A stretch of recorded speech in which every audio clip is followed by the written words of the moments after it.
নাসাইর মধ্যে হাদিস এসেছে হযরত আবু যর গিফারি রাদিয়াল্লাহু তাআলা আনহু বিশ্ব নবীকে একদিন প্রশ্ন করলেন, ইয়া রাসূলুল্লাহ, ইয়া হাবিবাল্লাহ, রাতের মধ্যে কোন অংশটা বেশি গুরুত্বপূর্ণ এবং মাসের মধ্যে বেশি নফল ইবাদতের জন্য কোন মাসটা বেশি আল্লাহর কাছে গুরুত্বপূর্ণ, ফজিলতপূর্ণ?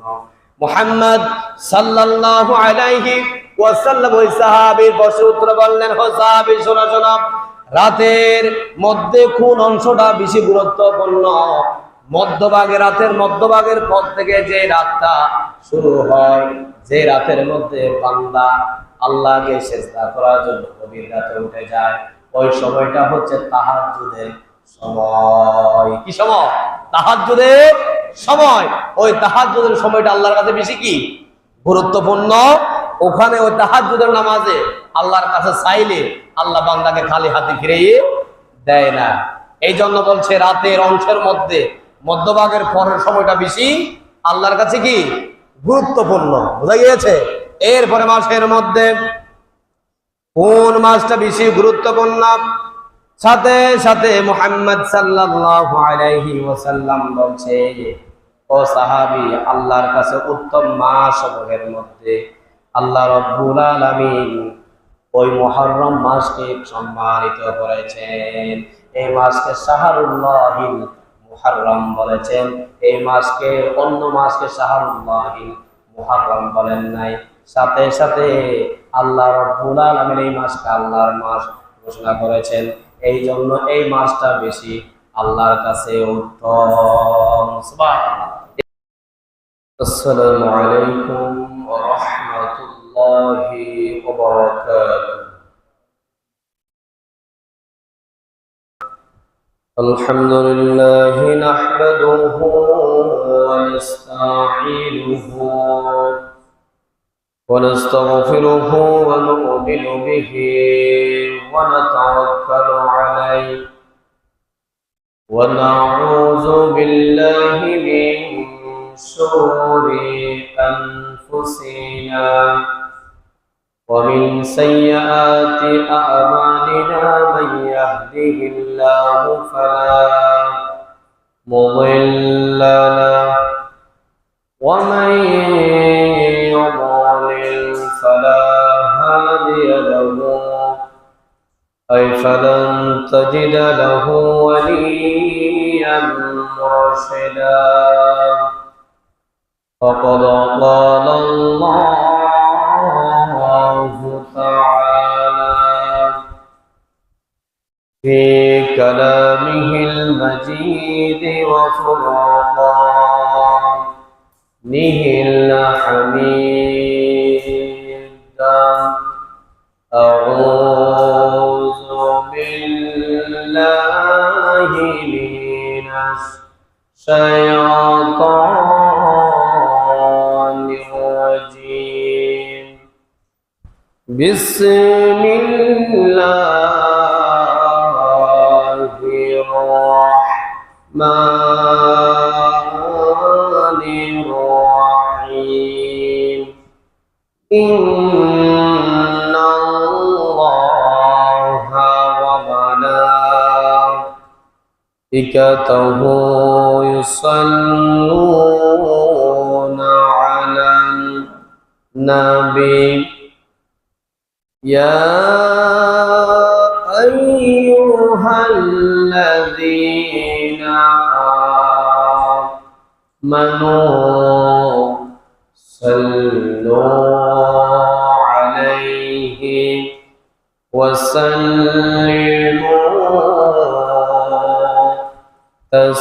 تسليما. اللهم صل على سيدنا مولانا محمد وعلى آل سيدنا مولانا محمد তোমারি জন্য মন কাঁদে, আকি কাঁদে, ভুবন কাঁদে, শুধু বেদনা হৃদয়ে সে ভাষা বাঁধে।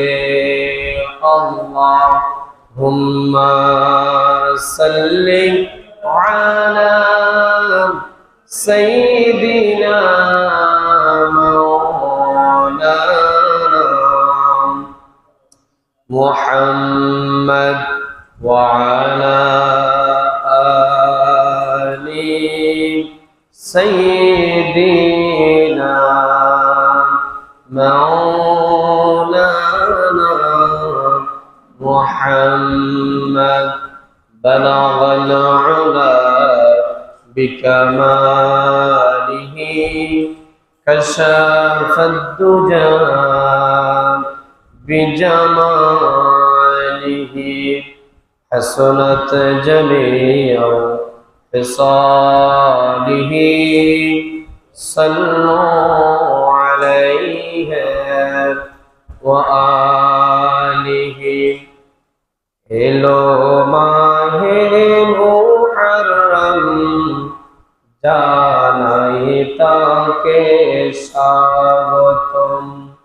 এলো মাহে মুহররম জানাই তাকে স্বাগতম।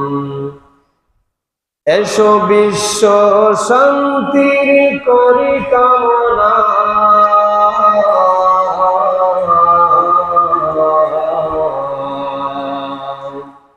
এলো বিশ্ব শান্তির করি কামনা, নিয়ে ইমানি চেতনা। এলো মাহে মুহররম, এলো মাহে মুহররম জানাই তাকে স্বাগতম। এলো মাহে মুহররম জানাই তাকে স্বাগতম।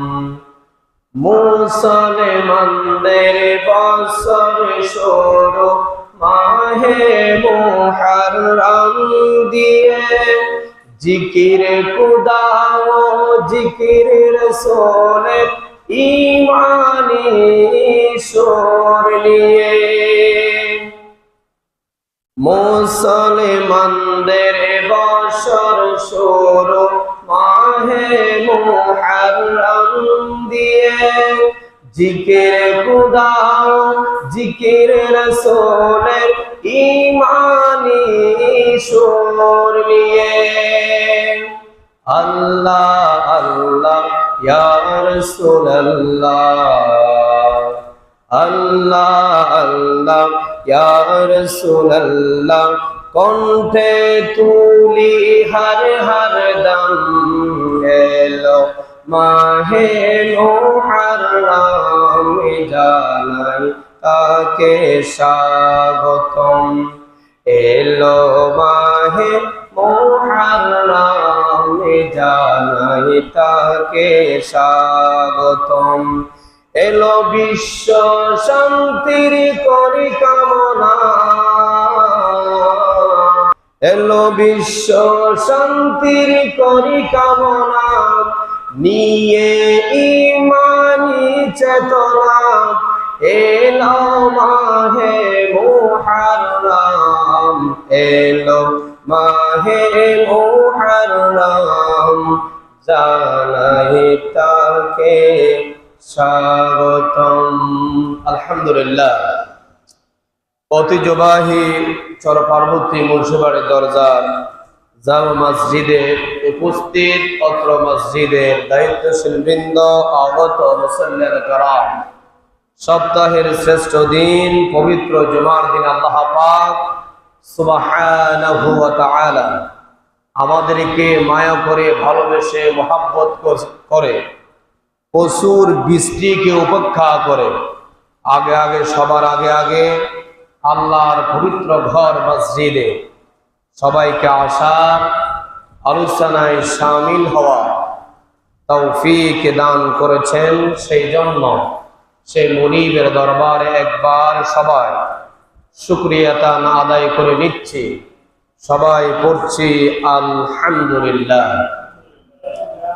লক্ষ কোটি দরুদ সালাম পেশ করছি ওই মানবতার মুক্তির দিশায় সৈয়দুল মুরসালিন খাতামুন নবিয়্যিন জনাব মুহাম্মদুর রাসূলুল্লাহ সাল্লাল্লাহু আলাইহি ওয়াসাল্লামের উপর, যাকে আজ থেকে ১৫০০ বছর আগে নবী কিংবা রাসূল হিসেবে প্রেরণ করেছেন, যার পরে কোন প্রকার নবী কিংবা রাসূল আসে নাই, এখনো নাই, কিয়ামত পর্যন্ত আসবে না। সম্মানিত উপস্থিতি, মুসল্লানে কারাম, আজকে আমাদের জুমার আলোচ্য বিষয় হচ্ছে মুহররম মাসের ফজিলত এবং এই মাসের মধ্যে আমাদের জন্য কি করণীয় রয়েছে, আর আশুরা সম্পর্কে আংশিক আলোচনা করে আমাদের আলোচনা শেষ করব ইনশাআল্লাহ। যেহেতু আপনারা আগে থেকে বুঝেছেন, যেহেতু আমি মুহররমের সঙ্গীত দিয়ে শুরু করেছি, আজকের জুমাটা হচ্ছে আবার মুহররম মাসের প্রথম জুমা। কি জুমা? আরবি মাসের মধ্যে যে মাসটা প্রথম দিয়ে সূচনা করেছে, শুরু করেছেন, সেটির নাম হচ্ছে মুহররম। কি? মুহররম। এই মুহররম মাসের হচ্ছে আজকে প্রথম জুমা। এই জন্য আমি মুহররম মাসের মধ্যে কিছু স্পেশাল আমাদের জন্য নসিহা রয়েছে। আর হিজরি সন আমরা অনেকেই চিনি না। হিজরি সন সম্পর্কে আমরা তো সবাই এখন ইংরেজদের ক্যালেন্ডার নিয়ে ব্যস্ত, ঠিক কিনা? ইহুদিদের ক্যালেন্ডার নিয়ে ব্যস্ত। আমরা মুসলমান হয়ে মুসলমানদের ক্যালেন্ডার কি হবে, আর আমরা যে ক্যালেন্ডার অনুযায়ী ইবাদত বন্দেগী করি সেটা সম্পর্কে অনেকে অবগত নয়। আছে না? অনেকে আছে আরবি মাস সম্পর্কে কিছুই জানে না। যেহেতু আপনি মুসলমান, এই আরবি মাস সম্পর্কে আপনার জানা ফরজ আইন। এই জন্য বারবার বলে আমি আরবি মাসগুলো আমাদের মুখস্থ রাখতে হবে। কেন? এই জন্য মুখস্থ রাখতে হবে, এই আরবি মাসের মধ্যে গণনা করে আমরা ইবাদত করি, ঠিক কিনা? রমজান মাস এটি কি আরবি নাকি ইংরেজি? রমাদান যে শব্দটা এখানে মাসের মধ্যে উল্লেখ করেছে, এটি হচ্ছে আরবি মাসের নাম। কিসের নাম? আমরা কি মার্চ এবং এপ্রিল ওইটা বলে কি ইবাদত করি, নাকি আরবি মাস গণনা করে ইবাদত করি? আরবি মাস গণনা করে আমরা কি করি? ইবাদত করি। এই আরবি মাসের হিজরি সনটা কখন থেকে গণনা করা হয়েছে, এই ইতিহাসটা আমাদের জানতে হবে। কখন থেকে এই হিজরি সনটা কি করেছেন, গণনা করা শুরু হয়েছে, এটা আমাদের জানা দরকার আছে না? মুসলমান হিসেবে জানা দরকার আছে না? আছে। প্লাস আমাদের আরবি মাসগুলোও জানতে হবে। আমি অনেক আগে আলোচনার মধ্যে বলেছিলাম আরবি মাসের নাম 12টা মাস। আজকে আবারও বলে দিচ্ছি, মুহররম, সফর, রবিউল আউয়াল, রবিউল সানি, জামাদিউল আউয়াল, জামাদিউল সানি, ঠিক আছে? রজব, শাবান, রমাদান, শাওয়াল, জিলকাদ, জিলহজ। এটা কয় মাস? এখানে কত মাসের নাম বললাম? 12 মাস। কয় মাস? 12 মাসের নাম বললাম। মনে রাখবেন, মুসলমান হিসেবে আমাদের জানা একেবারে ফরজ আইন, ফরজ। এই জন্য আমরা এটা মুখস্থ রাখার চেষ্টা করব। হিজরি সন সম্পর্কে আমি বলতে চেয়েছিলাম, হিজরি সনটা কখন থেকে এটা গণনা করা শুরু হয়েছে। প্রথম আলোচনার পয়েন্ট হচ্ছে এটা, নবী করিম সাল্লাল্লাহু আলাইহি ওয়াসাল্লামের আমলে এবং যুগে এই হিজরি সনটা গণনা করা হয় নাই। রাসূলুল্লাহ ইসলাম দুনিয়ায় থাকতে এটার হিজরি সনটা গণনা করা হয় নাই। রাসূলুল্লাহ সাল্লাল্লাহু আলাইহি ওয়াসাল্লাম দুনিয়ার জমিন থেকে বিদায় হয়ে গেলেন।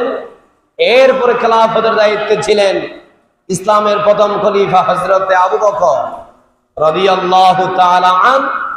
তার শাসনামল এবং সময়কালও এই হিজরি সনটা গণনা করা হয় নাই। ইসলামের সেকেন্ড খলিফা হযরত উমর রাদিয়াল্লাহু তাআলা আনহুর আমলে এই হিজরি সনটা গণনা করা শুরু হয়েছে। কন্যা সুবহানাল্লাহ। এবার বোঝা গিয়েছে রাসূল সাল্লাল্লাহু আলাইহি ওয়াসাল্লামের আমলে কি এটা হিজরি সনটা গণনা করা হয়েছিল? না। হযরত আবু বকরের আমলে না। এই হিজরি সনটা গণনা করা হয়েছে কার আমলে? ইসলামের সেকেন্ড খলিফা, দ্বিতীয় খলিফা হযরত উমর রাদিয়াল্লাহু তাআলা আনহুর শাসনামলে এই হিজরি সনটা গণনা করা হয়েছে। কন্যা সুবহানাল্লাহ।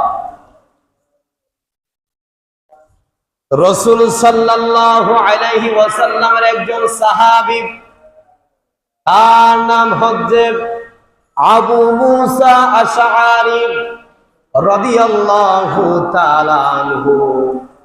তিনি বস্ত্র নগরীর গভর্নর ছিলেন। হযরত আবু মুসা আশআরী বস্ত্র নগরীর গভর্নর ছিলেন।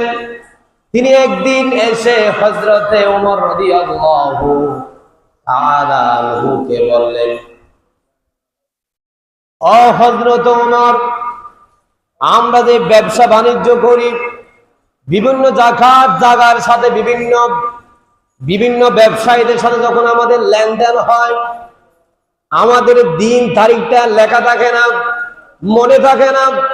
এই জন্য আমি বলি, আবু মুসা আশআরী হযরত ওমরকে বলতেছে, হযরত ওমর, আমরা যেহেতু আমরা আরবের অধিবাসী, আমরা আরবিতে একটা ক্যালেন্ডার তৈরি করলে ভালো হয়। সুবহানাল্লাহ। এই প্রস্তাবটা দিয়েছে কে? হযরত আবু মুসা আশআরী রাদিয়াল্লাহু তাআলা আন। রাসূল সাল্লাল্লাহু আলাইহি ওয়াসাল্লামের একজন সাহাবী ছিলেন। তিনি বলছে, হযরত ওমর, আমি তো বস্ত্র নগরী, তিনি একজন গভর্নর ছিলেন, তার সাথে বিভিন্ন রাষ্ট্রের সাথে আবার কি ছিল? ব্যবসার লেনদেন ছিল। তিনি বলছে, আমরা যখন এক রাষ্ট্র থেকে আরেক রাষ্ট্রে যখন মাল আমরা রপ্তানি করি, আমদানি করি, আমাদের কি দিন তারিখটা মনে থাকে না। আমরা যখন আরবের অধিবাসী, আমরা যদি এই আরবির একটা ক্যালেন্ডার তৈরি করলে আমাদের ব্যবসার জন্য সুবিধা হয়। সুবহানাল্লাহ। একথা বলেছে কে? রাসূলের সাহাবী হযরত আবু মুসা আশআরী। একথা বলার পরে হযরত ওমর কথাটা আমলে নিলেন। হযরত ওমর বলছো, মুসা আশআরী, তুমি যে কথা বলছো এই কথা তো অবশ্যই ঠিক, এটা করতে পারলে তো ভালো হয়। দেখেন, তারা চাইলে ইংরেজদের ক্যালেন্ডার ইউজ করতে পারতেন। তারা কি ওটা নিয়ে মাথা ব্যথা করেছে? না। তারা কথা, আমরা আরবের অধিবাসী, আমরা নিজেরা আরবদের কি করি? আরবিতে একটা ক্যালেন্ডার তৈরি করি। দেখার কথা আবু মুসা আশআরী রাদিয়াল্লাহু তাআলা আনহুর কথা। এবার হযরত ওমর নিজেই সিদ্ধান্ত নিলেন না, আরো অন্যান্য সাহাবীদেরকে ডাক দিলেন। হযরত ওমর সবাইকে নিয়ে পরামর্শ কমিটি গঠন করলেন। সবাই এদিকে আসো, অমুক তারিখ অমুক জায়গার মধ্যে আমরা বসবো, একটা আরবিতে ক্যালেন্ডার তৈরি করতে হবে, হিজরি সংখ্যা আমাদের গণনা করা শুরু করতে হবে, তা আমাদের জন্য জরুরি। আমি তোমাদের কাছে প্রশ্ন ছুড়ে দিলাম, তোমরা নিজেরা একটা আমাকে মতামত দাও, কোন দিন থেকে এই হিজরি সংখ্যা গণনা করলে আমাদের জন্য ভালো হয়। সুবহানাল্লাহ। হযরত ওমর চাইলে তো তিনি একজন প্রেসিডেন্ট ছিলেন, তিনি চাইলে নিজেও সিদ্ধান্ত দিয়ে পারতেন, নিজে সিদ্ধান্ত দিতে পারতেন। হযরত ওমর তো নিজে সিদ্ধান্ত দিলেন না। হযরত ওমর সবাইকে ডাক দিলেন, ডাক দেওয়ার পরে সবার থেকে মতামত নিলেন, কখন থেকে হিজরি সংখ্যা গণনা করলে আমাদের জন্য ভালো হয়। সুবহানাল্লাহ। এবার এক এক সাহাবী এক একটা মতামত পেশ করতেছে। কেউ কেউ বললেন রাসূল সাল্লাল্লাহু আলাইহি ওয়াসাল্লাম যখন থেকে পৃথিবীতে আসলেন তখন থেকে মনে হয় হিজরি সনটা গণনা করলে ভালো হয়। একজনের অভিমত, এক একজনের অভিমত। দ্বিতীয় গ্রুপে আবার অভিমত দিচ্ছে। আর কেউ কেউ বললেন রাসূল সাল্লাল্লাহু আলাইহি ওয়াসাল্লাম যে সময় থেকে নবুয়ত পেয়েছেন তখন থেকে হিজরি সনটা গণনা করলে ভালো হয়। আর কেউ কেউ বললেন নবীজি যে বছর হিজরত করেছেন সেই বছর থেকে এই হিজরি সংখ্যা গণনা করলে ভালো হয়। আবার কেউ কেউ বললেন নবী করিম সাল্লাল্লাহু আলাইহি ওয়াসাল্লাম যেই বছরে দুনিয়ার জমিন থেকে ওফাত করেছে, ওফাত গ্রহণ করেছে, দুনিয়ার জমিন থেকে বিদায় হয়ে গিয়েছে, তখন থেকে এই হিজরি সংখ্যা গণনা করলে ভালো হয়। তাহলে এক এক সাহাবীর এক একটা অভিমত আসছে কিনা? সবার কাছে যখন মতামত ছুড়ে দিয়েছে, এক এক সাহাবী এক একটা কি দিয়েছে? অভিমত দিয়েছেন।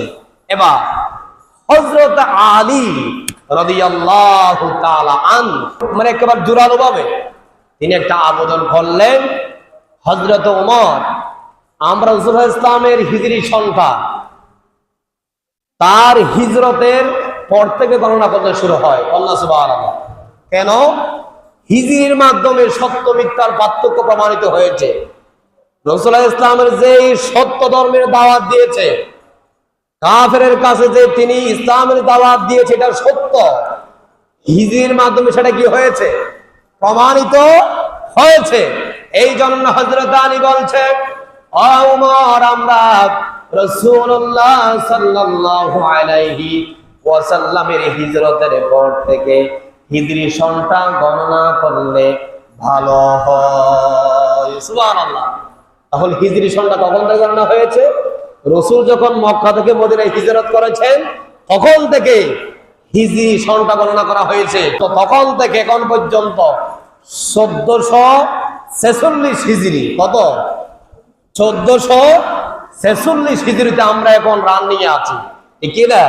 কখন থেকে হিজরি সনটা গণনা করা হয়েছে? আবার ক্লিয়ার হয়েছে? ক্লিয়ার হয়েছে। ওমরের শাসন আমলে রাসূল হিজরতের পর থেকে কি করা হয়েছে? হিজরি সংখ্যা গণনা করা হয়েছে। এটা মুখস্থ থাকবে তো? এরপরে আসেন হযরত ওমর বলতেছে এখন আমাদের কখন থেকে হিজরি সনটা গণনা করা হবে সেটা ফাইনাল হয়ে গিয়েছে। হযরত আলী রাদিয়াল্লাহু তাআলা আনহু যেটাই বলেছে আমরা সবাই তার কথার সাথে একমত পোষণ করলাম। সুবহানাল্লাহ। সবাই আমরা কি করলাম? একমত পোষণ করলাম। এরপরে আসেন হযরত ওমর বলতেছেন এখন হিজরি সনটা আমাদের ফাইনাল হয়ে গিয়েছে, বছরের প্রথম মাসটা কোন মাস দিয়ে শুরু করতে পারি? এবার তোমাদের কাছে আবারও আমি মতামতের জন্য তোমাদের কাছে প্রশ্ন ছুড়ে দিলাম। তোমরা বলো আরবি মাসের মধ্যে প্রথম মাসটা কোন মাস দিয়ে শুরু করলে ভালো হয়? সুবহানাল্লাহ। বছর তো ফাইনাল হয়ে গিয়েছে, এখন বছরের প্রথম মাসটা কি হবে এটাও জানা দরকার আছে না? আছে না? যে মুহররম আমরা বলতেছি এই মাসটা কেমনে প্রথমে দেওয়া হয়েছে এটার একটা সূত্র ইতিহাস আছে, এটাও শোনেন। হযরত ওমর রাদিয়াল্লাহু তাআলা আনহু সবার কাছে আবারও প্রশ্ন ছুড়ে দিলেন, ও আল্লাহর নবীর সাহাবীরা সবাই বলো বছরের প্রথম মাসটা কোন মাস দিয়ে আমরা শুরু করতে পারি? কেউ কেউ বললেন নবী করিম সাল্লাল্লাহু আলাইহি ওয়াসাল্লাম দুনিয়ার জমিনে রবিউল আউয়াল মাসে জন্মগ্রহণ করেছে। 570 খ্রিস্টাব্দে সোমবার রজনীতে মুহাম্মদ সাল্লাল্লাহু আলাইহি ওয়াসাল্লাম দুনিয়ার জমিনে আগমন করেছে। আমরা ওই রবিউল আউয়াল মাসটা বছরের প্রথম মাস হিসাবে শুরু করতে পারি। আবার কেউ কেউ বললেন রমজান মাসের মধ্যে আল্লাহ রাব্বুল আলামিন মুহাম্মদ সাল্লাল্লাহু আলাইহি ওয়াসাল্লামের উপরে কোরআনুল কারীম নাযিল করেছেন। এটা অত্যন্ত গুরুত্বপূর্ণ মাস। এই মাসটা দিয়ে আমরা বছরের প্রথম মাস শুরু করতে পারি। আরো কেউ কেউ বললেন রাসূলুল্লাহ সাল্লাল্লাহু আলাইহি ওয়াসাল্লাম মুহররম মাস, এই মুহররম মাসের মধ্যে তিনি বেশি বেশি নফল ইবাদত করতেন। এই মাসকে আল্লাহ রাব্বুল আলামিন হারাম মাস হিসাবে কোরআনে কারীমের মধ্যে ঘোষণা করেছেন। এই মাস দিয়ে আমরা বছরের প্রথম মাসটা সূচনা করতে পারি। সবার মতামত নিয়ে সবাই একমত হয়েছে আমরা মুহররম মাস দিয়া বছরের প্রথম মাসের সূচনা শুরু করব। কন্যা সুবহানাল্লাহ। কেন? এই মুহররম মাস হচ্ছে 12 মাসের মধ্যে 7টি মাস হচ্ছে কি হারাম মাস ঘোষণা করেছেন। একটু পরেই বলতেছি আয়াত দিয়ে। 12টি মাসের মধ্যে আল্লাহ রাব্বুল আলামিন 7টি মাসকে খুবই সম্মানিত করেছেন, একেবারে সম্মানিত করেছেন। ওই মাসের মধ্যে কোনো যুদ্ধ বিগ্রহ করা যাবে না, কোনো পাপাচার করা যাবে না, কোনো অন্যায় করা যাবে না। ওই 7টি মাসের মধ্যে মুহররম মাসের মধ্যে আল্লাহর নবী বেশি বেশি আল্লাহর কাছে দোয়া করতেন। তাহলে আমরা মুহররম মাস দিয়ে বছরের প্রথম মাস কি করব? শুরু করব। এর আগে আরেকটা কথা বলতে চাই, 12টি মাস যে আমরা গণি, এটা কি রাসূলুল্লাহ ইসলামের শাসন আমলে চালু হয়েছে, নাকি আল্লাহ রাব্বুল আলামিন দুনিয়া এবং আসমান সৃষ্টি করার সূচনা দিয়ে সৃষ্টি করেছে 12টি মাসে পুরো বছরকে রূপান্তরিত করেছেন? কোরআনে কারীমের মধ্যে আল্লাহ রাব্বুল আলামিন বলছেন, সূরা তাওবার 36 নম্বর আয়াতের মধ্যে বলছে 12টি মাস কখন থেকে হয়েছে? ইন্না ইদ্দাতাশ শুহুরি ইনদাল্লাহি ইসনা আশারা শাহরান ফি কিতাবিল্লাহি ইয়াওমা খালাকাস সামাওয়াতি ওয়াল আরদা মিনহা আরবাআতুন হুরুম। আল্লাহু আকবার। এই আয়াতটা কোরআনে কারীমের সূরা তাওবা ওই সূরার 36 নম্বর আয়াতের মধ্যে এই আয়াতটা নাযিল করেছেন। আল্লাহ পাক বলছে এই আয়াতের মধ্যে, যখন আমি দুনিয়া এবং আসমান সৃষ্টি করেছি, যখন আমি দুনিয়া এবং আকাশ সৃষ্টি করেছি, তখন থেকে আমি পুরা বছরকে আমি আল্লাহ 12টি মাসে রূপান্তরিত করেছি। সুবহানাল্লাহ। এই 12টা মাস কখন থেকে শুরু হয়েছে? আল্লাহ আসমান এবং জমিন যখন থেকে তৈরি করেছেন, সৃষ্টি করেছেন, তখন থেকে এই 12টি মাসকে আল্লাহ রাব্বুল আলামিন 12 মাসে কি করেছেন? রূপান্তরিত করেছেন। কন্যা সুবহানাল্লাহ। এই আয়াতের লাস্টের মধ্যে বলেছেন, মিনহা আরবাআতুন হুরুম। ওই 12টি মাসের মধ্যে আমি আল্লাহ 4টি মাসকে সম্মানিত করেছি। সুবহানাল্লাহ। 12টি মাসের মধ্যে আবার 4টি মাসকে কি করেছেন? সম্মানিত করেছেন, হারাম ঘোষণা করেছেন। কি কি মাস বললাম? 3টি মাস একেবারে ধারাবাহিক আছে, জিলকাদ, জিলহজ, মুহররম। এই 3টি মাস একেবারে ধারাবাহিক, ঠিক কিনা? জিলকাদ, জিলহজ, মুহররম। আরেকটি মাস হচ্ছে রজব। কন্যা সুবহানাল্লাহ। আরেকটি মাস কি? রজব মাস। এই 12টি মাসের মধ্যে 7টি মাসকে আল্লাহ রাব্বুল আলামিন কি করেছেন? হারাম ঘোষণা করেছেন। তন্মধ্যে মুহররম মাসকে আল্লাহ রাব্বুল আলামিন আরবাআতুল হুরুম, মানে হচ্ছে 8টি মাসকে সম্মানিত করেছেন। আর এই মাসকে শাহরুল্লাহ বলা হয়েছে। শাহরুল্লাহিল মুহররম মানে হচ্ছে মুহররম মাস, আল্লাহর মাস। সুবহানাল্লাহ। তাহলে প্রশ্ন করতে পারেন, মাওলানা বাকি মাসগুলা কার? বাকি মাস কার? সবগুলাই আল্লাহ। তার মধ্যে আল্লাহ রাব্বুল আলামিন বলেছেন মুহররম মাসকে আমি সম্মানিত করেছি। কন্যা সুবহানাল্লাহ। জাহিলি যুগের মুশরিকরাও এই হারাম মাস সম্পর্কে জানতেন, জানার পরেও তারা এই মাসের মধ্যে বেশি বেশি কি করতেন? পাপ কাজ করতেন। আল্লাহ রাব্বুল আলামিন বলছেন, ও আল্লাহর বান্দারা, নবীর উম্মতরা, তোমরা এই 6টি মাসের মধ্যে তোমরা পাপাচার, অন্যায় কাজ এবং যুদ্ধ বিগ্রহ থেকে তোমরা বিরত থাকো। কি থাকো? বিরত থাকো। একথা বলছে কে? আল্লাহ।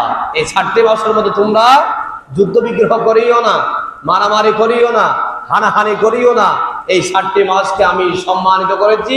এই মাসের দিকে তাকায়া তোমরা কি করিও না? মারামারি, যুদ্ধ বিগ্রহ করিও না। এখন কাফেররা কি করত? তারা নিজেদের কৌশল অবলম্বন করত, অপকৌশল অবলম্বন করত। আল্লাহ রাব্বুল আলামিন কোরআনে কারীমের মধ্যে আমাদেরকে বলেছেন এই মাসের মধ্যে যুদ্ধ বিগ্রহ না করার জন্য। আমরা এই মাসের মধ্যে যুদ্ধ বিগ্রহ করলেও আরেকটি মাসের মধ্যে আমরা যুদ্ধ বিগ্রহ করব না। নাউযুবিল্লাহ। যেমন উদাহরণ দিলে বোঝা যাবে, আল্লাহ রাব্বুল আলামিন বলছে মুহররম মাসের মধ্যে তোমরা কি করিও না? যুদ্ধ বিগ্রহ করিও না। যদি আপনি মুহররম মাসের মধ্যে যুদ্ধ বিগ্রহ পাপাচার কাজ করেন, আপনি যদি যাইয়া সফর মাসের মধ্যে আপনি আর পাপ কাজ করলেন না, তাহলে কি আল্লাহর কথার সাথে কি একেবারে সাদৃশ্য হয়েছে? হয় নাই। আল্লাহ বলছে তোমাকে মুহররম মাসের মধ্যে তুমি কি করিও না? অন্যায় অপরাধ করিও না। আর কাফেররা কি করতো? কৌশল অবলম্বন করতো, অপকৌশল। এটা কোনো সঠিক কৌশল না। তারা নিজেরা বলতো আমরা মুহররম মাসের মধ্যে যুদ্ধ ঠিকই করিনি, পাপ কাজ করিনি, আমরা সফর মাসে করতাম না। তারা এটা কি করতো? মনে মনে অপকৌশল অবলম্বন করতো। এটা তাদের নিজেদের মন গড়া, নিজেদের কি মন গড়া। আল্লাহ রাব্বুল আলামিন তাদের ব্যাপারে কোরআনে কারীমের আরেক জায়গায় বলছেন ইন্নামান নাসিউ জিয়াদাতুন ফিল কুফর। ফিল কি? কুফর। আল্লাহর কাজের বিপরীত করা, এটা কুফরি কাজ। এটা কি কাজ? কি কাজ? কুফরি কাজ। আল্লাহ বলছে আপনাকে নামাজ পড়ার জন্য, আপনি নামাজ না পড়ে পাপ কাজ করে, এটা কুফরি কাজ। আল্লাহ বলছে আপনাকে রমজান মাসে রোজা পালন করার জন্য, আপনি রমজান মাসে রোজা পালন না করে আপনি আরেকটি শাওয়াল মাসের মধ্যে ফরজ রোজা আদায় করার জন্য নিজে নিজে অপকৌশল অবলম্বন করেছেন। আল্লাহ বলছে সেটা কুফরি কাজ। কি কাজ? কুফরি কাজ। যেহেতু আল্লাহর কথার সাথে আপনার কোনো মিল নাই, এই জন্য তাদের ব্যাপারে বলছে যারা এই হারাম মাসগুলোকে তারা নিজেদের মতো করে পিছিয়ে দেয়, কুফরির উপরে আরেকটি কুফরি করা। কি করা? কুফরির উপরে আরেকটি কি করা? কুফরি করা। এটা বোঝানোর জন্য আরেকটি উদাহরণ দিচ্ছি। ইসলামিক ক্যালেন্ডারের যে আরবি মাসটি আমরা গণনা করি, এটা কি আমরা চন্দ্র মাসের সাথে গণনা করি নাকি সূর্যের সাথে গণনা করি? আরবি মাসগুলো কি গণনা হয় সূর্যের সাথে নাকি চন্দ্রের সাথে? ক্লিয়ার বলতে হবে, জোর বলতে হবে। কি মাসের সাথে? চন্দ্রের সাথে আমরা আরবি মাসগুলা কি করি? গণনা করি। আর বাংলা মাস গণনা হয় কিসের সাথে? সূর্যের সাথে। কিসের সাথে? সূর্যের সাথে। আরবি মাস যদি আপনি চন্দ্রের মাসের সাথে গণনা করেন তাহলে হবে বছরে 354 দিন। কয় দিন? 354 দিন। আর যদি বাংলায় গণনা করেন হয় 365 দিন। কয় দিন? 365 দিন বাংলায় হয়। এবং বাংলা এবং আরবির সাথে কয় দিনের তফাৎ আছে? মাঝখানে 11 দিনের তফাৎ আছে। কয় দিনে? 11 দিনের ব্যবধান আছে। আরবি মাস গণনা করি আমরা চন্দ্রের সাথে, আর বাংলা মাস গণনা করি কিসের সাথে? সূর্যের সাথে। বাংলা মাস নড়াচড়া করে না, কিন্তু আরবি মাস নড়াচড়া করে। ঠিক কিনা? যেমন উদাহরণ দিলে আরো ক্লিয়ার হবে। রমজান মাস কোন কোন সময় আসে বর্ষাকালে, রমজান মাস কোন কোন সময় আসে গরমকালে, রমজান মাস কোন কোন সময় আছে শীতকালে। আছে না নাই? তাহলে এখান থেকে বোঝা যায় আরবি মাসগুলা নড়াচড়া করে, বাংলা মাস নড়াচড়া করে না। ঠিক না? যেমন আমরা গত বছর রমজান পালন করেছি, মনে হয় মার্চ মাসের 5 তারিখ, 23 তারিখ নাকি কত তারিখ হয়েছে। দেখবেন প্রতি বছরে 10 দিন 12 দিন করে কি যায়? পিছিয়ে যায়। ঠিক কিনা? আর ওখান থেকে বোঝা যায় আরবি মাসগুলা কি করে নড়াচড়া করে, বাংলা মাস কি করে না? নড়াছড়া করে না। আরবিতে গণলে বছরে কয়দিন হয়? 354 দিন। বাংলায় গণনা করলে কয়দিন হয়? 365 দিন। এগুলো মনে রাখবেন। 3 নাম্বার হলো রাসূলুল্লাহ সাল্লাল্লাহু আলাইহি ওয়াসাল্লাম এই মাসকে শাহরুল্লাহ বলেছেন, আল্লাহর মাস বলেছেন। আপনি প্রশ্ন করতে পারেন, আল্লাহ রাব্বুল আলামিন বছরের মধ্যে রমজান মাসকে শ্রেষ্ঠত্ব ঘোষণা করেছেন, আমরা কেন মুহররম মাসকে আল্লাহর মাস বলি? প্রশ্ন আসে না নাই? রমজান মাস বছরের মধ্যে সর্বশ্রেষ্ঠ মাস, এটার মধ্যে কোনো সন্দেহ নাই। এটা সর্বশ্রেষ্ঠ মাস। তন্মধ্যে 7টি মাসকে দিয়ে সম্মানিত করেছেন। এখানে 3 নাম্বার মর্যাদা দিয়েছে মুহররম মাসের মধ্যে, এটাকে শাহরুল্লাহ, আল্লাহর মাস বলেছেন। এই মাসের মধ্যে মুহাম্মদ সাল্লাল্লাহু আলাইহি ওয়াসাল্লাম আশুরা রোজা কোনদিন তার জিন্দেগীর মধ্যে তিনি কোনদিন মিস করেন নাই। কন্যা সুবহানাল্লাহ। মুহাম্মদ সাল্লাল্লাহু আলাইহি ওয়াসাল্লাম নফল ইবাদত করতেন, সেখানে আশুরা, যাকে আশুরা বলে, আশুরা মানে হচ্ছে এই মাসের মধ্যে 10 তারিখ কি বলা হয়? ইয়াউমুল আশুরা বলা হয়। কি বলা হয়? আশুরা বলা হয়। এই মাসের মধ্যে মুহাম্মদ সাল্লাল্লাহু আলাইহি ওয়াসাল্লাম বেশি বেশি কি করতেন? নফল রোজা রাখতেন। এই জন্য এই মাসকে আল্লাহর মাস বলা হয়েছে। নাসাইর মধ্যে হাদিস এসেছে, হযরত আবু যর গিফারি রাদিয়াল্লাহু তাআলা আনহু বিশ্ব নবীকে একদিন প্রশ্ন করলেন, ইয়া রাসূলুল্লাহ, ইয়া হাবিবাল্লাহ, রাতের মধ্যে কোন অংশটা বেশি গুরুত্বপূর্ণ এবং মাসের মধ্যে বেশি নফল ইবাদতের জন্য কোন মাসটা বেশি আল্লাহর কাছে গুরুত্বপূর্ণ, ফজিলতপূর্ণ?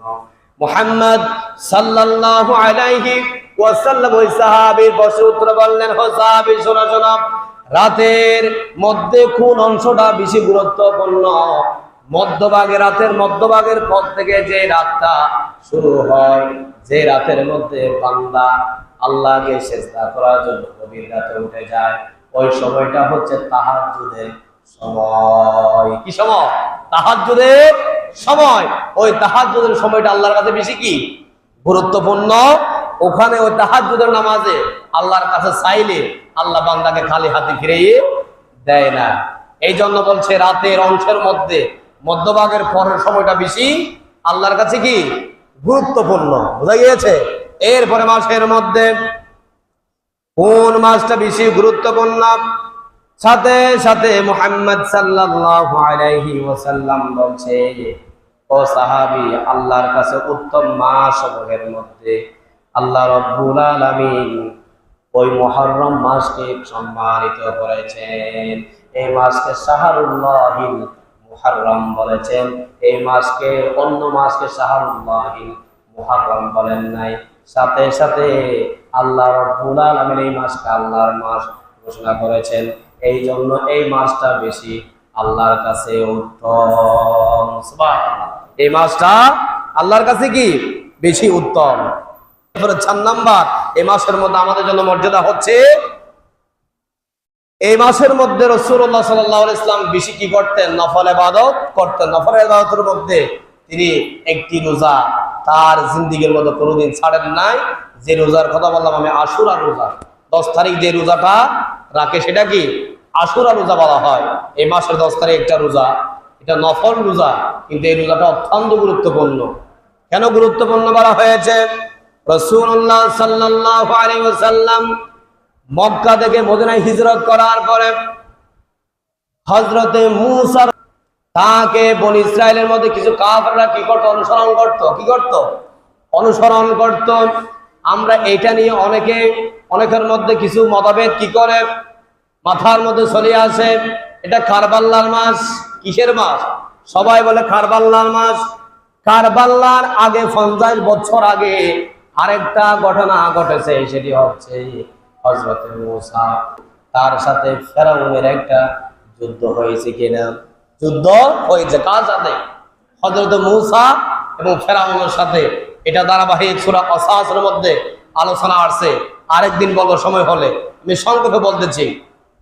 হযরতে মূসা আলাইহিস সালাতু ওয়াস সালাম ফেরাউনের শাসনামলে তিনি ছিলেন। তাকে ফেরাউন অনেক নির্যাতন করেছেন হযরতে মূসা আলাইহিস সালাতু ওয়াস সালামকে। তিনি ফেরাউনের কবল থেকে এই মুহররম মাসের 10 তারিখ মুক্তি পেয়েছিলেন। কি পেয়েছিলেন? মুক্তি পেয়েছিলেন। হযরত মূসা আলাইহিস সালাতু ওয়াস সালাম আশুরার 10 তারিখ মুক্তি পেয়েছিলেন। এই জন্য যারা কাফেররা মূসা আলাইহিস সালাতু ওয়াস সালামকে নবী মানতেন, তারা যা অনুসরণ করতেন, তারা ওই দিনে একটা শুকরিয়ার জন্য রোজা রাখতেন। কি রাখতেন? রোজা রেখেছিলেন। যখন মুহাম্মদ সাল্লাল্লাহু আলাইহি ওয়াসাল্লাম যখন মক্কা থেকে মদিনায় হিজরত করেছে, তখন দেখেছে কিছু কাফেররা রোজা রেখেছে। কি রেখেছে? রোজা রেখেছে। এবং মুহাম্মদ সাল্লাল্লাহু আলাইহি ওয়াসাল্লাম বলছে, তোমরা আজকে কেন রোজা রেখেছো? তাদের থেকে জানতে চাইলো। তখন কাফেররা বলছে, ও মুহাম্মদ সাল্লাল্লাহু আলাইহি ওয়াসাল্লাম, আমরা আজকে রোজা রেখেছি, আজকে আমাদের নবী হযরত মূসা আলাইহিস সালাতু ওয়াস সালাম ফেরাউনের কবল থেকে, নির্যাতন থেকে আজকের দিনে মুক্তি পেয়েছিলেন।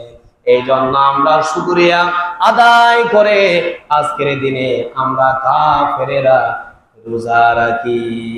সুবহানাল্লাহ।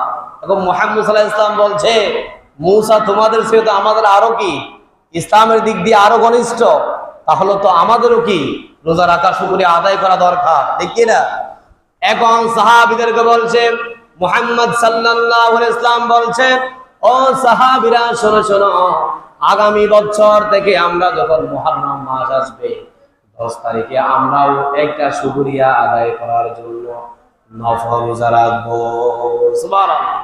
সাহাবীরা বলছে, তোমরাও কি রাখবা? আগামী বছর থেকে মুহররম মাসের 10 তারিখ কি করে শুকরিয়া আদায় করার জন্য একটি করে কি রাখবা? রোজা রাখবা। এক সাহাবী সাথে সাথে প্রশ্ন করলো, ইয়া রাসূলুল্লাহ, ইয়া হাবিবাল্লাহ, আপনি যে আমাদেরকে আগামী বছর একটি করে রোজা রাখার জন্য আশুরার এই 10 দিনে 10ম দিনে রোজা রাখার জন্য বলছেন, আমরা যদি রোজা রাখি ওই কাফেরদের সাথে আমাদের সাথে তো মিলে যাবে, আমরা কিভাবে রোজা রাখবো? তখন মুহাম্মদ সাল্লাল্লাহু আলাইহি ওয়াসাল্লাম সাথে সাথে একটা ফয়সালা দিলেন, তাহলে আমরা কাফেরদের সাথে যদি মিলিয়ে না রাখতে চাই, আমরা 9 তারিখ এবং 10 তারিখ দুইটা রোজা পালন করব। সুবহানাল্লাহ। 9 তারিখ এবং 10 তারিখ দুইটা রোজা রাখলে আর কাফেরদের সাথে আমাদের সাথে মিলবে না, তাহলে আমরা আগামী বছর থেকে 2টি রোজা রাখবো এই আশুরার দিনে। ওই দিনে 9 তারিখ এবং 10 তারিখ। আর মুহাম্মদ সাল্লাল্লাহু আলাইহি ওয়াসাল্লাম তার জিন্দেগীর মধ্যে এই আশুরা রোজা কোনোদিন ছাড়েন নাই, তাহলে আমরাও তার উম্মত হয়ে এই 2টি রোজা রাখার জন্য কি করব? চেষ্টা করব, করতে হবে। যেহেতু আমরা তার উম্মত, তিনি আমাদেরকে শাফাআত করবে। আমরা যদি তার আমলগুলো করি, তাহলে ওই দিন আপনার সাথে সরাসরি মুহাম্মদ সাল্লাল্লাহু আলাইহি ওয়াসাল্লামের সাথে সুসম্পর্ক হয়ে যাবে। কন্যা সুবহানাল্লাহ। এই মাসের 5 নাম্বার মর্যাদা আলাম, এই মাসটি হচ্ছে ইসলামিক ক্যালেন্ডারের প্রথম মাস। কি মাস? ইসলামিক ক্যালেন্ডারের এই মুহররম মাসটা হচ্ছে প্রথম মাস। এই জন্য আমরা এই মাসকে বেশি বেশি সম্মান করব। এই মাসের মধ্যে আমরা কারোর সাথে গালাগালি, ঝগড়া বিবাদ করব না। মানা করেছেন কে? আল্লাহ। নিষেধ করেছেন কে? আল্লাহ। এই মাসের মধ্যে তোমরা ঝগড়া বিবাদ করিও না। কেন করবা না? এই মাসের সম্মানার্থে তোমাদেরকে বেশি বেশি ইবাদত করার জন্য বলছে। পাপা ছাড়া অন্যায় কাজ থেকে তোমরা বিরত থাকবা। সুবহানাল্লাহ। এই মাসের মধ্যে আমাদের জন্য 5টা শিক্ষা রয়েছে, আমাদের করণীয়। এই মাসের মধ্যে লাস্ট পয়েন্ট হচ্ছে, 1 নাম্বার শিক্ষা হচ্ছে, যখন আপনি কোনো জিনিসের ব্যাপারে বিজয় অর্জন করবেন, বিজয় পাবেন, সাথে সাথে আমরা শুকরিয়া আদায় করবো কার উপরে? এটা 1 নাম্বার শিক্ষা এই মাসের মধ্যে। এই মাসের 1 নাম্বার শিক্ষা হচ্ছে, আমরা যখন যে কোনো জিনিসের ব্যাপারে বিজয় অর্জন করব, আমরা শুকরিয়া আদায় করবো কার উপরে? যেমন মূসা আলাইহিস সালামের কওমেরা শুকরিয়া আদায় করেছিল কার উপরে? আল্লাহর উপরে। তাহলে ওখান থেকে শিক্ষা হচ্ছে, আমরা ওদের বিজয় অর্জন করি, আমরা শুকরিয়া আদায় করবো কার উপরে? আল্লাহর উপরে। এখন আমরা কি আল্লাহর উপর আদায় করি? না। দেখেন, যখন নির্বাচন আসে, কোন প্রার্থী যখন বিপুল করে নির্বাচিত হয়, তখন আমরা দেখি তারা কি করে? মিছিল দিয়ে আনন্দ উল্লাস করে। ওই দিন মনে হয় কেউ নামাজও পড়ে না, আনন্দের ঠেলায় আসে নাই, শুধু আমার ভাই তোমার ভাই অমুক ভাই তমুক ভাই বলে লাফাতে থাকি। ওই দিনের মধ্যে উচিত ছিল, ওই প্রার্থীর উচিত ছিল, যত কর্মী আছে সকল কর্মীর উচিত ছিল আমরা সবাই নামাজ পড়ে আল্লাহর দরবারে শুকরিয়া আদায় করে নিই। তারা কি করে? তারা কি করে? করে না। তাহলে এক নাম্বার এখান থেকে শিক্ষা নিতে হবে, যখন আমরা বিজয় অর্জন করব, সাথে সাথে আমরা আল্লাহর উপরে কি করব? আল্লাহর প্রশংসা করব, আল্লাহর কাছে শুকরিয়া আদায় করব। এটা এক নাম্বার শিক্ষা। দুই নাম্বার হচ্ছে, যখন ইমানি পরীক্ষা আসবে আপনার উপরে, কার উপরে? আপনার উপরে যখন ইমানি পরীক্ষা আসবে। ইমানি পরীক্ষা মানে বুঝেন, আপনি কোরআনের কাজ করতেছেন, কোরআনের দাওয়াত দিচ্ছেন, এটার কারণে আপনাকে জেলখানা ঢুকিয়ে দেওয়া হয়েছে। কিছু মানুষে আপনার বিরুদ্ধে লেগে জেলখানার মধ্যে আপনাকে ঢুকিয়ে দেওয়া হয়েছে। তাই বলে কি আপনি নত স্বীকার করে সেখান থেকে সরে আসবেন? না, আপনার দিকে ইমানের উপর অটল থাকতে হবে। কি থাকতে হবে? অটল অবিচল থাকতে হবে। ইমান পরীক্ষা আসলে সবর করতে হবে। অবশ্যই এই সবরের ফল আল্লাহ রাব্বুল আলামিন আপনাকে একদিন দিবেই। কন্যা সুবহানাল্লাহ। দুই নাম্বার শিক্ষা হচ্ছে, ইমানি পরীক্ষা আসলে ধৈর্য ধারণ করতে হবে। কি করতে হবে? ধৈর্য ধারণ করতে হবে। তিন নাম্বার, এই মাসের মধ্যে আমরা বেশি বেশি তাওবা ইস্তেগফার করব। কেন? এই মাসটা হচ্ছে বছরের প্রথম মাস। হিজরি সন বলেছি, এটা হচ্ছে বছরের কি মাস? প্রথম মাস। আপনি আল্লাহর কাছে বলবেন, ওগো আল্লাহ, বাকি যেই 12 মাস আমরা অতিক্রম করেছি, কত গুনাহ করেছি, কত অন্যায় করেছি, কত অপরাধ করেছি, এটা আল্লাহর কাছে তওবা করে সামনের যে মাস আসবে সেই মাস থেকে গুনার কাজ থেকে বিরত থাকার জন্য চেষ্টা করতে হবে। 4 নাম্বার, এই মাসটিকে সম্মান করতে হবে। একটু আগে মেলাবার বলেছি, এই মাস কি করতে হবে? সম্মান করতে হবে। সম্মান মানে হচ্ছে এই মাসের মধ্যে আমরা গুনার কাজ থেকে বিরত থাকবো। 5 নাম্বার হচ্ছে, যতটুকু সম্ভব এই মাসের মধ্যে আমরা নফল ইবাদত করার জন্য কি করব? চেষ্টা করব। নফল ইবাদতের মধ্যে সর্বোত্তম ইবাদত হচ্ছে একটা নফল রোজা রাখা। ওই আশুরার দিন 9 তারিখ এবং 10 তারিখ 2টা রোজা রাখা। এটি হচ্ছে কি একেবারে দামি আমল। নামাজ তো পড়বেনই, সাথে সাথে আমরা এই মাসের মধ্যে আশুরার 2টা রোজা কি রাখার জন্য চেষ্টা করব। এই ব্যাপারে ওই 2টি রোজা রাখলে কি আপনাকে আল্লাহ রাব্বুল আলামিন দান করবে। রাসূলুল্লাহ সাল্লাল্লাহু আলাইহি ওয়াসাল্লাম হাদিসের মধ্যে বলছে, মুসলিম শরীফে হাদিস এসেছে, সিয়ামু ইয়াউমি আশুরা আহাতাসিবু আলাল্লাহি আন ইউকাফিরা সানাতা ক্বাবলাহু। মুসলিম শরীফে হাদিস এসেছে, রাসূলুল্লাহ সাল্লাল্লাহু আলাইহি ওয়াসাল্লাম বলছেন, যেই ব্যক্তি আশুরা রোজা রাখবে, আমি আশা রাখি আল্লাহ তাআলা এই আশুরা রোজার মাধ্যমে তার পূর্ববর্তী আল্লাহ রাব্বুল আলামিন 1 বছরের সগীরা গুনাহ মাফ করে দিবেন। সুবহানাল্লাহ। এই হাদিসের মধ্যে বলছে 2টি রোজা রাখলে এই আল্লাহ রাব্বুল আলামিনের প্রিয় নবী মুহাম্মদ সাল্লাল্লাহু আলাইহি ওয়াসাল্লাম বলছে, আপনার জিন্দেগীর পূর্ববর্তী 1 বছরের সগীরা গুনাহ আল্লাহ রাব্বুল আলামিন আপনাকে কি করে দেবেন? মাফ করে দেবেন। তাহলে আমরা এই মাসে 2টি রোজা রাখতে রাজি আছি তো? যারা পারেন অবশ্যই রোজাটা রাখবেন। রাসূলুল্লাহ সাল্লাল্লাহু আলাইহি ওয়াসাল্লামের এটা হচ্ছে বিশেষ একটা সুন্নাহ। তিনি কোনোদিন এই সুন্নাহ ছাড়তেন না। এই জন্য আমরা সবাই এই সুন্নাহটা পালন করার জন্য চেষ্টা করব। আর আগামী জুমায় আমরা এই মাসের মধ্যে আরেকটি ঘটনা ঘটেছে, একেবারে সুখের সংবাদ। এজিদের হাতে রাসূলুল্লাহ ইসলামের নাতি হাসান, ইমাম হুসাইন, তাদেরকে নিঃসন্দেহভাবে তাদের কি করেছেন? নির্মমভাবে হত্যা করেছেন। এটাকে বলা হয় কারবালার ইতিহাস। কি বলা হয়? কারবালার ইতিহাস। এই ইতিহাসটা আমি আগামী জুমায় পড়ার জন্য চেষ্টা করব। এটা জানতে হবে। এগুলা জেনে রাখা মুসলমানদের জন্য কি ফরজ, যেহেতু আমরা মুসলমান। কি কি রাসূলুল্লাহ ইসলামের সাহাবীদের উপরে ঘটনা ঘটেছে, তার জীবদ্দশা কি ঘটনা ঘটেছে, ওগুলা সব মুসলমানদের জানা দরকার আছে।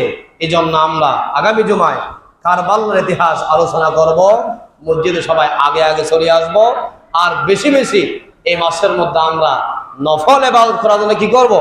চেষ্টা করব। যতগুলো আলোচনা করেছি এগুলো আমাদেরকে আমল করা তৌফিক দান করুন। সবাই বলে আমিন। আমার তৌফিক ইল্লা বিল্লাহ। আসসালামু আলাইকুম ওয়া রাহমাতুল্লাহি ওয়া বারাকাতুহু।